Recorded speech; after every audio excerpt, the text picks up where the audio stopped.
Hello there, I'm Peter from Easy Access English, and today I'm going to give you some expressions to help you to give your opinion.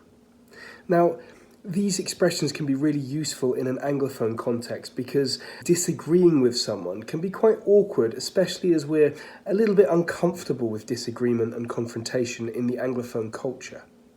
So it's always good when you have to disagree with someone, it's always good to start with something positive.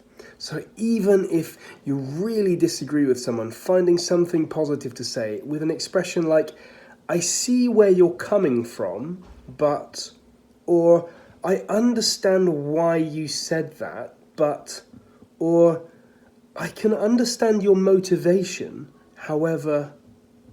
And then you can use one of these phrases to introduce the criticism or highlight the area of disagreement. But I've got to say, or but don't you think? With I've got to say and don't you think, these act a little bit like softeners.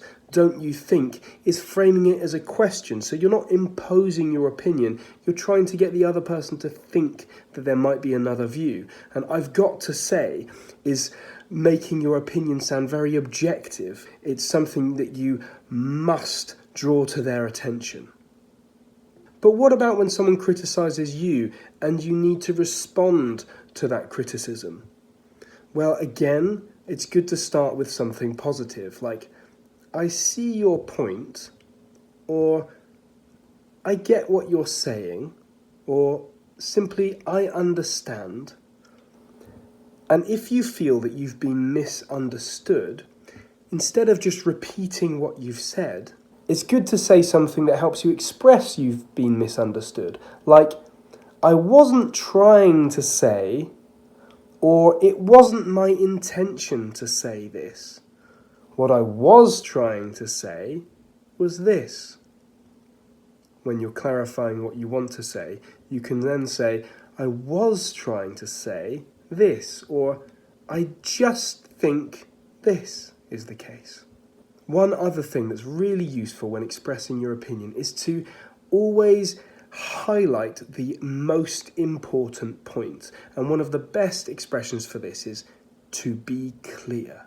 So you can say your positive thing, you can gently highlight the area of disagreement. And if you've done all that, then you can be very direct, even in an Anglophone culture, and say, to be clear, I think what you're saying is quite dangerous, or to be clear, what you're saying could have majorly negative consequences.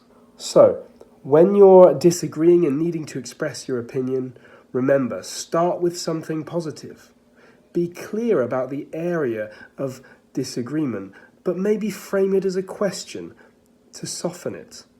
When you're responding to criticism, again, start with something positive, and then clarify if you've been misunderstood, making sure that you restate what you were intending to say. And remember, always highlight your most important points. Try to integrate these phrases into your vocabulary to help you to express your opinion.